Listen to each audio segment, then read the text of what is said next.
24년 2회 전기기기 문제를 풀도록 하겠습니다. 동기전동기에서 난조를 방조하기 위해서 작은 면에 설치하는 권선을 우리가 이제 그쵸, 제동건선이라고 부르죠.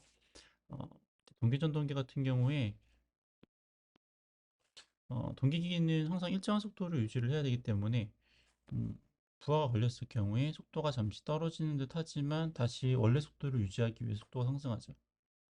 그리고 나서 다시 그 상승한 속도가 동기 속도보다 이제 올라가게 되면 다시 떨어뜨리기를 이제 반복을 합니다. 이제 그것을 우리가 뭐라고 부르냐면 걔를 이제 난조다라고 이제 부르는 거고요. 이 제동건선을 설치를 하면 이렇게 진동하는 에너지를 열 에너지로 소모시킬 수 있기 때문에 난조를 방지할 수 있다라고 이제 할 수 있죠. 1번이고요. 22번. 어, 네, 부하 전력 공급하고 있는 단권 변압기 자기 용량은 어떻게 될까요? 네, 그 부하 용량과 자기 용량에 대한 비는 고압측 전압분의 고압측 전압 마이너스 저압측 전압으로 구할 수가 있는 거죠. 문제에서는 자기 용량을 물어봤기 때문에 그러면 자기 용량은 고압측 전압, 고압측 전압 마이너스 저압측 전압 곱하기 부하 용량으로 구할 수가 있고요. 200V의 전압을 220으로 승합한다라고 했으니까는 이게 220일 거고 요거는 200일 거고요. 이것도 220이겠죠. 고압측 전압이니까.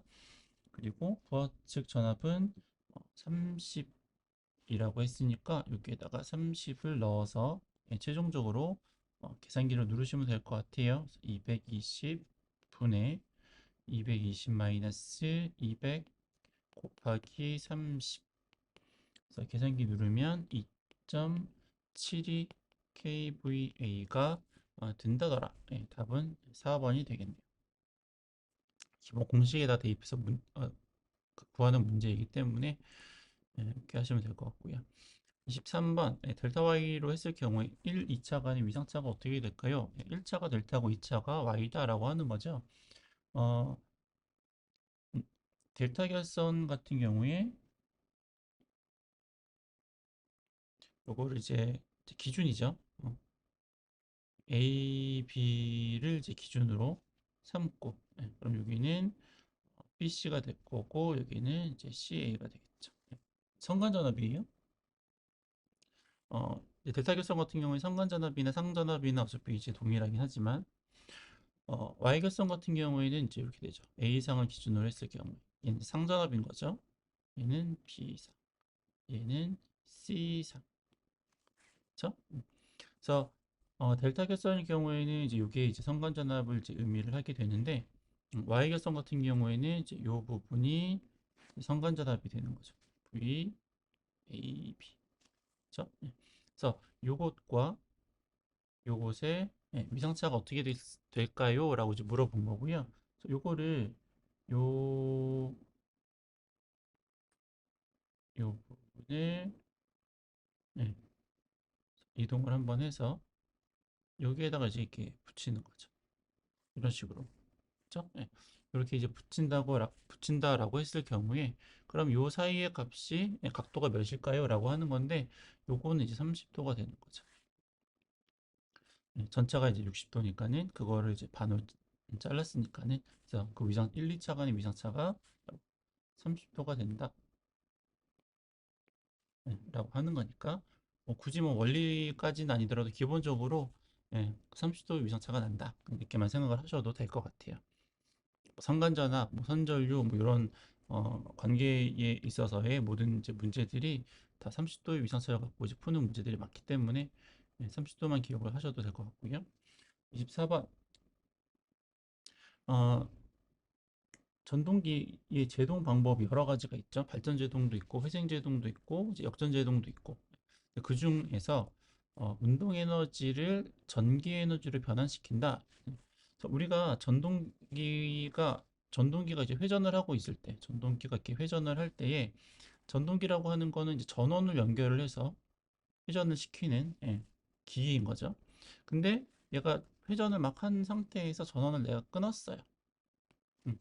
끊더라도 어떤 관성 때문에 계속 회전을 하겠죠. 예, 그 회전하는 에너지를 갖고 발전기처럼 사용할 수 있다라고 하는 개념으로 이 운동 에너지를 전기 에너지로 변환시킨다라는 말이 나온 거예요. 그렇게 해서 제동시키는 방법이 뭐냐? 그걸 우리가 회생제동이라고 합니다. 그래서 보통 이제 어, 전차 같은 데서 지하철 같은 데서 이제 많이 사용하는 제동 방법인 거죠. 역전제동은 이제 1회 문제에서도 이제 했었으니까는 넘어가겠고요. 효율 80, 출력 10, 이때 입력이 얼마만큼이 될까요? 라고 했는데 우리가 효율이라고 하는 식은 입력분의 출력으로 구하는 거죠. 그렇죠? 네. 그래서 문제에서 입력을 물어봤기 때문에 그럼 입력은 어떻게 구할 수 있어요? 입력은 효율분의 출력으로 구할 수가 있겠고요. 출력은 10kW라고 했고 효율은 0.8이죠. 퍼센트로 나오는 것들 안 그런 경우도 있긴 하지만 거의 대부분은 100을 나누어서 실제 값을 대입을 해서 계산을 해주셔야 되기 때문에 하면 답이 12.5kW가 된다더라. 26번 변압기의 구비 조건으로 틀린 것은 어, 냉각 효과가 커야 되고요. 절연 내력도 커야 되고 고온에서 화학 반응도 없어야 되고 답은 응고점이 높아야 되겠죠. 그거를 뭐 음, 응고점이 낮아야죠. 네, 낮아야죠. 응고점이 낮아야 되는 게 이제 어떤 개념이냐면 이게 뭐 이제 가끔 잘 이해가 안 간다라고 이제 하시는 분이 계셔서 예를 들어서 물 같은 경우에 물은 어느 점이 이제 0이죠. 0도씨입니다. 0도씨 어느 점이 있어요. 그러면 그러니까 이 변압기의 기름이 얼면 안 되죠. 왜냐면 이 변압기 기름이라는 게 열이 발생하면 그 코일에서 열이 발생하면 대류 같은 걸 통해서 계속 섞여야 되잖아요. 뜨거운 것과 차가운 게 섞여야 되는데 이제 응고가 되면 그 부분만 이제 가열이 되니까는 다른 쪽으로 이제 흐를 수 없으니까 냉각 효과가 이제 떨어지게 되는 거죠.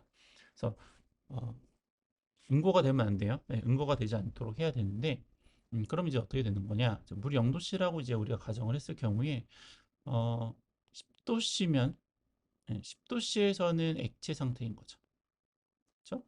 그리고 마이너스 10도씨면은 이제 고체 상태가 될 거예요. 그렇죠? 그러니까 응고점이 높다는 거는 이쪽으로 간다는 거죠. 높다는 거 이쪽으로 간다는 거예요. 그러면 얘가 만약 0도씨가 어느 점인데 응고점인데 얘가 10도씨가 응고점으로 바뀌면은 10도씨에서부터 응고가 되기 시작하는 거, 얼기 시작하는 거죠. 그럼 안 좋다는 거예요. 얘가 마이너스 40도 이렇게 돼야지. 그렇게 돼야지 아주 낮은 온도에서 이제 얼게 되는 거니까 응고가 되게 되는 거니까 평상시에는 우리가 엣지 상태로 보관할 수 있다라고 하는 개념이 되는 거니까 이거 좀 혼동하지 않고 기억을 좀 해주시면 좋을 것 같아요. 27번. 분권 전동 계좌 중에서 계좌 저항을 감소시켰을 경우에 회전 속도는 어떻게 될까요? 우리가 직류기죠. 직류기일 경우에 회전 속도는 자속과 이제 반비례하는 관계가 있는 거죠. 그렇죠? 자속과 반비례하는 관계가 있는데 이 자속이라고 하는 것은 계좌 전류랑 이제 비례하는 관계가 있습니다. 계좌 전류가 만약에 많아지면 계좌 전류가 많아지면 자속도 많아지니까 속도는 감소하게 되는 거죠. 반비례 관계가 있으니까. 이런 이제 관계 있다라고 하는 것을 먼저 이제 기억을 좀 해두시고 이제 분권 전동기니까는 분권 전동기는 모양이 어떻게 생겼냐면 여기 계좌가 있고 여기 전기자가 있고 그렇죠? 여기에서 이제 전원을 인가를 하겠죠. 그럼 이제 부하 전류 그리고 여기에는 전기자 전류, 전기자로 흐르는 전류니까 계좌로 흘러 들어가는 이제 계좌 전류가 있을 거예요. 여기 이제 계좌 저항이라고 보고. 그럼 어떻게 되느냐? 문제 조건이 뭐였어요? 계좌 저항을 증가시켰다. 그렇죠? 얘를 증가시켰어요. 얘가 증가가 되면 어떻게 돼요? 전압은 일정하죠. 병렬이니까요. 그렇죠? 일정하니까 그러면 얘가 올라가면 전류는 줄겠죠. 전압은 일정해야 되니까 저항이 증가한 것만큼 전류가 줄어들어야지 전압이 일정하게 될 거예요. 그럼 전류가 줄면 자속은 어떻게 돼요? 자속도 줄어들겠죠. 그럼 속도는 어떻게 될까요? 반비례니까는 속도가 증가하게 된다라고 하는 겁니다. 답은 1번입니다. 관련 그 분권 전동기에 대한 설명들 기억을 해두시면 좋고요. 28번 단락비가 1.2인 동기발전기의 퍼센트 동기 임피던스는 어떻게 될까요? 우리가 단락비를 보통 KS라고 표현을 하는데 단락비인데 이 단락비는 어떻게 구하냐면 퍼센트 동기 임피던스 분의 1 곱하기 100으로 구할 수가 있어요. 따라서 동기 임피던스는 어떻게 구할 수 있다라고 하는 거냐면 단락비분의 1로 구할 수 있겠다라고 하는 거고요. 단락비가 1.2라고 했으니까는 곱하기 100 하면 83%가 답이다. 이건 뭐 유도되는 식은 뭐 복잡하니까는 지금 저희가 할 건 아니고 단락비랑 퍼센트 동기 임피던스의 식이 어떤 관계에 있는지만 암기를 좀 해주시면 좋을 것 같아요. 답은 2번입니다. 29번 유도선동기의 원선도에서 구할 수 없는 것은 무엇일까요? 이 원선도라고 하는 것은 전기적인 특성을 전기적 특성을 기반으로 해서만 그리는 거예요. 전기적 특성을 기반으로 해서 그리는 거기 때문에 기계적인 출력하고는 상관이 없다라고 이제 보시면 될 것 같아요. 그래서 답은 이제 4번이 되고요. 30번 변압기 콘서베이터에 설치하는 것을 목적은 무엇일까요? 목적은 열화 방지인 거죠. 기름이 공기랑 자꾸 접촉을 하면은 침전물 같은 게 생기고 이제 그로 인해서 이제 절연이 이제 떨어지고 그래서 그런 걸 방지하기 위해서 콘서베이터를 설치를 하는 거죠. 예를 들어서 이 변압기가 있으면 예, 변압기가 있으면 변압기의 기름과 공기가 직접적으로 닿지 않도록 중간에 완충의 역할을 하는 거죠. 그렇죠? 중간에 완충의 역할을 하는 것을 우리가 컨서베이터라고 부르는 거고요. 습기가 들어오면 안 된다고 말씀드렸잖아요. 그래서 여기 이제 흡습제 같은 거를 하죠. 그래서 어차피 뭐 공기가 왔다 갔다 안 할 수는 없는데 직접적으로 기름과 공기가 맞닿지 않도록 하는 어떤 장치를 우리가 콘서베이터라고 한다라고 이제 하시면 될 것 같아요. 그래서 답은 제 1번입니다. 31번 단상 반파 종류 회로 부하 전류가 얼마일까요? 단상 반파 종류가 있고요. 단상 전파 종류라는 것도 있는데 식을 좀 기억을 좀 해두시면 좋을 것 같아요. 단상 반파일 경우에는 반파 전류가 되었을 경우에는 전압의 뭐 전압에 대한 값이 0.45 시루치. 전압 강화가 있으면 이제 빼주기도 하는데 그리고 단상 전파일 경우에는 그럼 정류되어지는 전압이 얘는 반파고 얘는 전파니까 2배죠, 2배. 0.9에 이렇게 되는 식을 기억을 좀 해두시면 좋을 것 같고요. 그래서 단상 반파에서 전원전압 200 그리고 부하 저항이 10일 경우에 부하 전류가 어떻게 될까요? 이렇게 물어봤으니까 그럼 최종적으로는 부하 전류를 구하고 싶은 게 우리의 목적이고요. 그럼 얘는 단상 반파된 전압을 저항으로 나누면 되겠다라고 하는 거죠. 그렇죠? 전압 강화가 특별히 조건에서 주어지진 않았으니까 0.45에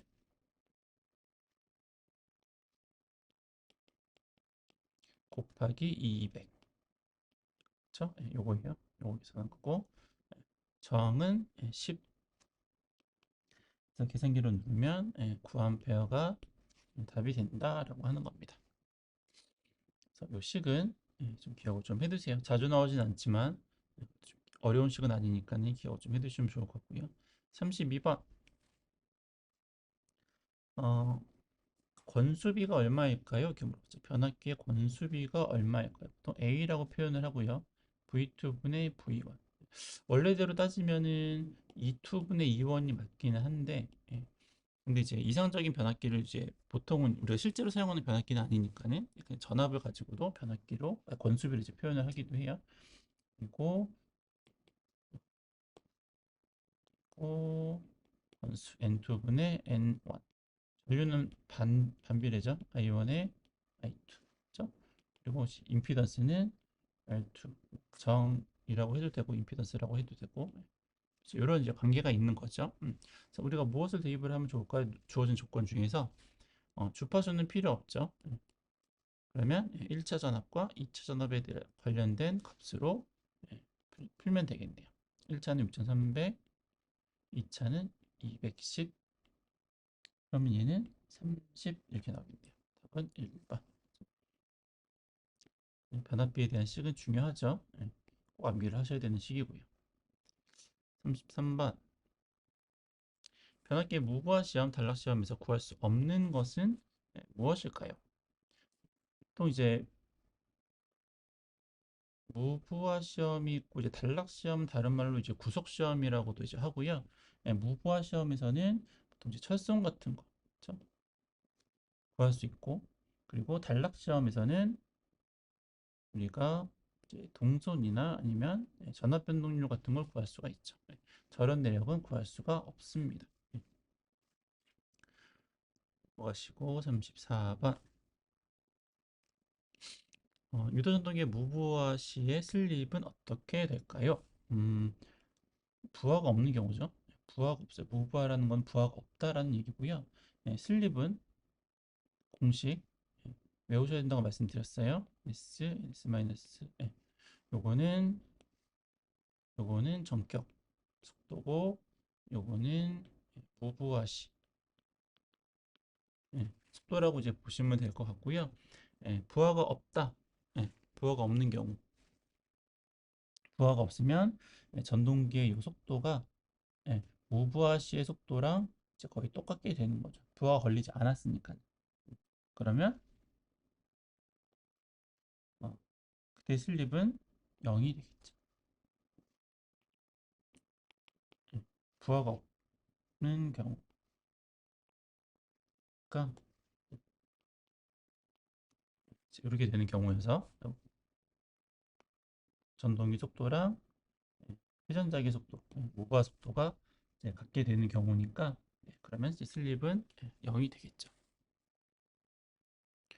35번 동기 전동기 중에서 안정도 증진법으로 틀린 것은 일단 결론적으로 말씀을 드리면 임피던스나 리액턴스가 커져서 좋다라고 하는 건 없어요. 임피던스나 리액턴스가 커지면 정류도 좋지 않고요. 동기기에서는 뭐 전압 강화가 커지고 단락비가 작아지고 안정도가 좋지 않은 이제 그런 모양으로 나오기 때문에 만약에 어, 증진법 뭐 해서 뭐 좋은 거 나쁜 거 뭐 이런 거 물어볼 경우에는 임피던스가 커지는 것은 다 좀 되도록 안 좋은 쪽으로 생각을 하고 문제를 푸시면 좀 좋을 것 같고요. 그래서 증진법이 이제 여러 가지가 있죠. 보통은 이제 정상 리액턴스 아까 도 말씀드린 거예요. 리액턴스는 작게 하는 게 좋은 거고요. 단락비는 큰 게 좋아요. 단락비가 크다라고 하는 거는 철기계를 의미를 하는데 이 철기계라고 하는 건 덩치가 큰 그래서 어떤 외부 충격 같은 경우 충격으로부터 어, 내구성이 조금 좋은 뛰어난 그러한 것을 단락비가 큰 철기계다라고 이제 보시면 되는 거기 때문에 증진법으로는 정상 리액턴스를 작게 단락비는 크게 하는 게 좋겠다. 또 그 외에 이제 여러 가지 저희 책에 보면 설명들이 나와 있으니까는 기억을 좀 해두시면 좋을 것 같고요. 36번 60Hz 최고 속도는 어떻게 될까요? 어, 터빈 발전기죠. 저희가 일반적으로 발전기다 그러면 다 동기기라고 보시면 돼요. 직류기를 저희가 터빈 발전기로 사용하진 않고요. 터빈이라고 하는 건 증기를 이용해서 발전을 하는 거잖아요. 어떤 뭐 수력 발전이든 원자력 발전이든 이런 발전기에 사용되어지는 기기는 다 동기기다라고 보시면 될 것 같고요. 동기기에서의 속도를 우리가 동기속도라고 하고요. 동기속도를 구하는 공식은 극수의 120의 주파수 F가 됩니다. 그러면 120의 주파수 F는 나왔죠. 그러면 최고 속도를 하려면 여기에 있는 요 P라고 하는 극수가 커야 될까요? 작아야 될까요? 아까 앞에 잠깐 그 분권 전동기 할 때 잠깐 이제 설명을 하긴 했었는데 얘가 줄어들어야지 반비례하니까 얘가 커지는 거죠. 그래서 극수가 작은 게 좋아요. 예. 근데 우리가 극수라고 하는 거는 극이라고 하는 게 뭐예요? n극, s극 이게 극인 거잖아요. 예. 그러면 n극하고 s극이 하나만 따로 존재할 수는 없죠. n극만 있고 s극은 없는 경우, s극은 없다 이런 경우는 없는 거예요. 무조건 극은 기본적으로 두 개인 거죠. 그래서 최소 극수가 두 개인 거예요. 최고 속도는 최고 속도를 나타내기 위한 극수는 2를 대입을 하시면 되고 나머지 주파수는 60 이렇게 대입을 하시면 됩니다. 그럼 이게 3600 rpm이 되는 거죠. 1600 rpm.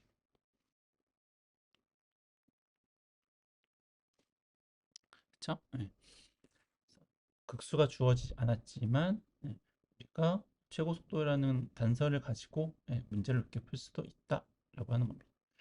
37번 슬립이 일정한 경우, 그렇죠? 슬립이 일정한 경우 공급 전압이 2분의 1로 감소하면 토크는 어떻게 될까? 유도 전동기죠. 각 기기마다 토크와 어떤 속도에 대한 관계가 조금 달라요. 어쨌거나 슬립 일정한 경우 유도 전동기에 대한 공급 전압이 2분의 1로 감소했을 때의 토크는 어떻게 될까요? 토크는 유도 전동기에서 한정이에요. 전압의 제곱에 비례하는 관계가 있어요. 증명하는 건 넘어가겠고요. 그래서 이러한 관계가 있기 때문에 예, 공급 전압이 2분의 1로 감소하면 2분의 1로 감소하면 제곱인 거죠. 그러면 4분의 1로 토크가 줄어들겠다라고 하는 겁니다. 4번이고요. 유도되는 과정은 나중에 이제 기사나 산업기사 쪽에 가서 좀 하시고요.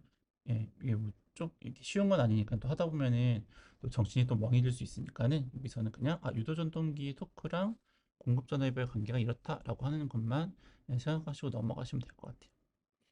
38번 유도전동기 슬립을 측정하는 방법으로 옳은 것은 스트로보스코프법이라는 게 있죠. 어떤 거냐면 예를 들어서 여기 어떤 한 점을 찍어요. 한 점을 찍고 불을 껐다가 불을 켭니다. 불을 켰을 때에 딱 이 위치가 보이도록 불을 딱 켰어요. 그리고 얘를 한 바퀴 돌렸어요. 1초에 한 바퀴를 돌렸어요. 불을 1초 껐다가 다시 키면 그러면 다시 또 얘는 회전을 했지만 정지해 있는 것처럼 보이겠죠. 그래서 1초마다 계속 불을 껐다 켰다 하면 이 판은 예, 움직이지 않고 계속 정지하는 것처럼 보일 거예요. 그런 효과를 이용한 슬립 측정하는 방법이고요. 이게 이제 스트로보스코프라고 한 사람이 이제 이걸 한 거고. 그래서 이거를 이렇게 해서 얘가 이 회전수가 얼마인지를 측정을 해요. 예, 그렇게 한 다음에 실제 전동기의 극수랑 알죠? 앞에서 했었던 거 120 왔어요. 이렇게 해서 요 속도를 예, 계산을 한 다음에 요거랑 실제로 측정된 값이 차이가 얼마만큼 날까요?를 가지고 슬립을 측정하는 방법을 스트로보스코법이라고 이제 하는 거니까 원리까지는 몰라도 되고요. 슬립 측정하는 방법이 이제 그런 게 있다라고 이제 보시면 되겠죠. 39번 브릿지 정류 회로로 알맞은 것은 음, 뭐 답은 일단 1번이고요. 요게 그냥 이 상태로 설명을 하죠. 그러니까 전원이 여기서 이제 주어졌는데 얘가 계속 플러스 마이너스를 반복을 하는 거예요. 플러스 마이너스. 한 번은 이렇게 되고 한 번은 이제 이렇게 됐다라고 이제 가정을 하죠. 이제 파란색 플러스 마이너스인 경우에 먼저 보면 이렇게 갔다가 밑으로는 못 내려가지고 막혔으니까는 다이오드라고 하는 게 이쪽으로는 흐를 수 있지만 이쪽으로는 흐를 수 없는 거죠. 그래서 밑으로는 못 가고 위로 갔다가 예, 여기도 마찬가지로 막혀 있으니까 못 가니까 이제 부하 쪽으로 가죠. 여기에서 위로 가면은 왼쪽으로 가면 왼쪽으로 좀 더 갈 수 있을 것처럼 보이지만 왼쪽으로 가면은 전원이 들어오는 쪽이죠. 전위와 같으니까 이쪽으로는 들어갈 수가 없어요. 그러면 반대쪽으로 돌아서 이렇게 전원쪽으로 들어가는 거죠. 그리고 반대로 이제 역방향으로 여기서부터 주황색으로부터 시작하면 쭉 갔다가 밑으로 못 내려가죠. 위로 가서 막혔으니까 못 가고 돌아서 마찬가지로 이렇게 들어가는. 그래서 이게 이제 브릿지 정류법이라고 이제 보시면 되고요. 나머지는 그렇게 되지 않아요. 해보시면 되고 1번입니다. 40번. 중권의 극수가 P인